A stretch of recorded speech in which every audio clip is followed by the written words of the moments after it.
आज शादी के बारे में बातचीत करने का मन कर रहा है। हमारी अपनी हिंदू संस्कृति के अंदर शादी को बहुत ही महत्व दिया गया है। आमतौर से देखा जाए तो हिंदू संस्कृति में जन्म से लेके मृत्यु तक के अलग अलग संस्कार गिने गए हैं, दिखाए गए हैं। ये जो संस्कार है वो कुल मिला के लगभग 16 संस्कार है। मतलब 16 संस्कार जन्म से लेके मृत्यु तक के कहे गए हैं। उसमें से एक जो संस्कार है वो है विवाह का। तो आज मौका मिला है तो सिर्फ विवाह नाम का संस्कार जो है उसके बारे में बात करेंगे। कई बार क्या होता है, जनरली हम लोग और आज के दौर में ये बात बहुत ही इम्पोर्टेंट हो जाती है, जबकि मॉडर्नाइजेशन हो गया है, थोड़ा चेंजेस आ गया है, प्रोसीजर्स में चेंजेस आ गया है और शादी के प्रोसीजर्स तो सब लोग फॉलो करते हैं, पर वो शादी के अंदर क्या क्या बातें होती है और जो जो कुछ भी अंदर प्रोसीजर में हस्तमेळाप से लेके जो भी है उस टाइम पे किसी इतना इम्पोर्टेंट नहीं दिया जाता। जल्दी करो करके उसको निपटा दिया जाता है, जिसके लिए पूरे जीवन में एक जो ये बहुत ही महत्वपूर्ण संस्कार है और वो संस्कार पे कौन कौन सी बातें हस्तमेळाप से मतलब शादी के टाइम पे जो भी होता है उसके बारे में कभी भी जानने तक की भी कोई तसदी नहीं लेते। ये बहुत ही अफसोस की बात है। तो आशा करता हूँ कि आज आप लोग इस बात को समझेंगे। इतना ही नहीं, अगर ये आपको अच्छा लगता है तो जो भी मैरिज करने जा रहे हैं या मैरिज करने वाले हैं या उसका मैरिज हो भी गया है तो भी इस बात का इम्पोर्टेंस वो समझे। अगर एक बार समझेंगे तो उसको पता चलेगा कि ये जो विवाह नाम का जो संस्कार है जो उन्होंने किया है या वो करने जा रहे हैं उसमें कौन कौन सी बातों को ध्यान में रखनी चाहिए और रखना ज़रूरी है, वो उसके बारे में दिखाया गया है। तो चलिए ज़्यादा वक्त न लेते हुए सीधा मुद्दे पे आ जाते हैं। 7 फेरा बोला जाता है, सप्तपदी भी बोला जाता है। तो हर एक बंदे को पता है कि शादी के समय 7 फेरे लिए जाते हैं और हर एक फेरे के अंदर पंडित जी संस्कृत में कुछ बोलते हैं, जिसको श्लोक बोलते हैं कि पहला श्लोक बोलते हैं तो फेरे पे काम होता है। तो ये जो श्लोक बोलते हैं उसके अंदर क्या कहते हैं, आइए उसके बारे में थोड़ा समझने की कोशिश करते हैं। तो देखिए, पहली बात ये है कि लड़की अपने घर से अपने ससुराल जा रही है, मतलब अपने घर जा रही है, इसीलिए वो अपने पति से वचन मांग रही है। इस संस्कृत के अंदर जो श्लोक्स है या हम जिसको 7 फेरे बोलते हैं या जिसको हम सप्तपदी बोलते हैं, उसके अंदर एक लड़की अपने पति से, जिसकी वो पत्नी बनने जा रही है, उससे वो कोई वचन मांग रही है। और वो वचन कहाँ पे? अग्निदेव के साक्षात में। मतलब अग्नि को हिंदू धर्म में बहुत पवित्र स्थान दिया गया है, तो उसके सानिध्य में उसके सामने वो जो वचन मांगती है पति से, उसके बारे में विवरण दिया गया है। तो हम बात करते हैं कि जो पहला वचन है वो कन्या पति से क्या मांगती है।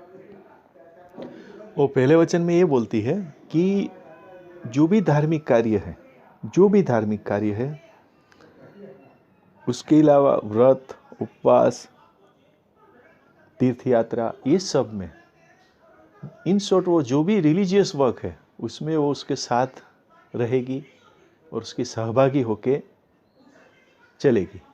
ये वचन पति को पत्नी को देना है, यानी पत्नी पति के पास डिमांड करती है कि ये सब आप मुझे हक दोगे या मुझे साथ में रखोगे।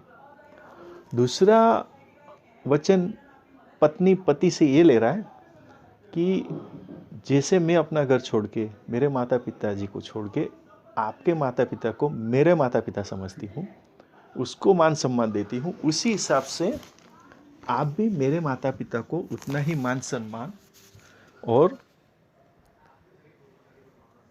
इज्जत देंगे। तो ये दूसरा वचन हो गया। तीसरा बहुत इम्पोर्टेंट वचन पत्नी पति से लेता है कि हर समय, शादी होने से लेके अंत समय तक, यानी जो अवस्था है, युवा अवस्था है, प्रौढ़ अवस्था है, वृद्धावस्था है, ये जो भी अवस्थाएं जब जीवन काल दरमियान आती है, उसमें हर एक टाइम पे बराबरी का वो सहयोग करेगा एज ए पति।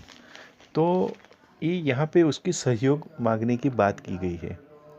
ये हो गया अपना तीसरा संस्कार, यानी तीसरा वचन।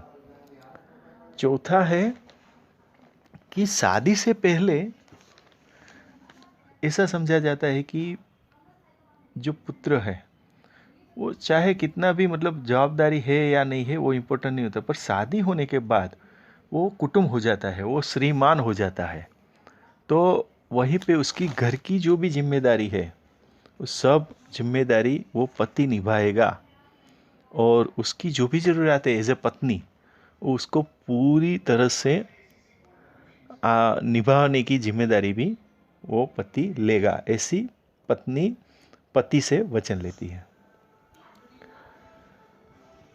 पांचवा संस्कार बोले या पांचवा वचन बोले, उसके अंदर पत्नी पति से हर एक जो भी व्यवहारिक टास्क है या सलाह सूचन है या किसी भी तरह की जो सोशल रिस्पॉन्सिबिलिटीज़ है, उसमें जो भी वैचारिक आदान प्रदान या सहमति है, वो उसमें उसको बराबरी का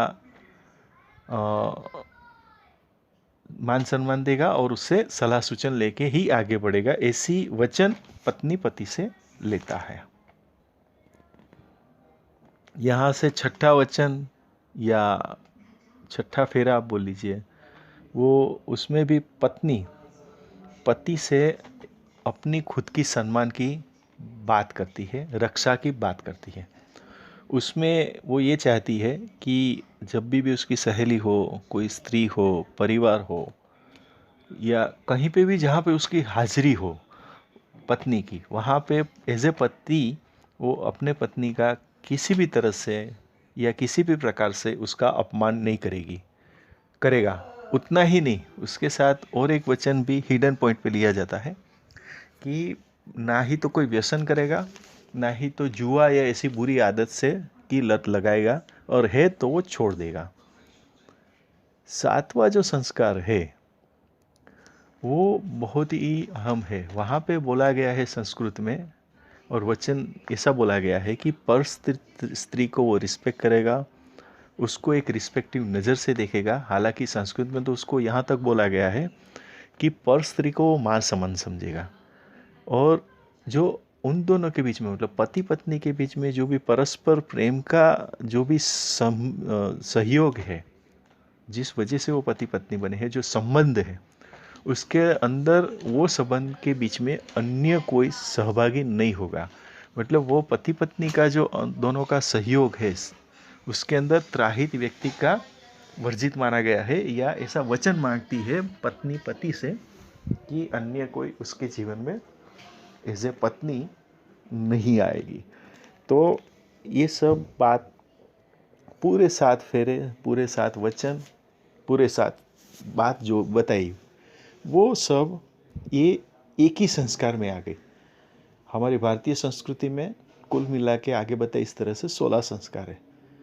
तो ये कितनी पवित्र भावना से हम पवित्र संबंध से जुड़ते हैं, ये देखना है। और आप अपने में कुछ टेस्टिमनी नहीं चाहता हूँ, पर फिर भी आप इसको सुनने के बाद एक बार इसके ऊपर सोच विचार होना ज़रूरी है। ऐसा कि आपको नहीं लगता है? तो मैं आशा करता हूँ कि आज का ये टॉपिक आपको अच्छा लगा होगा।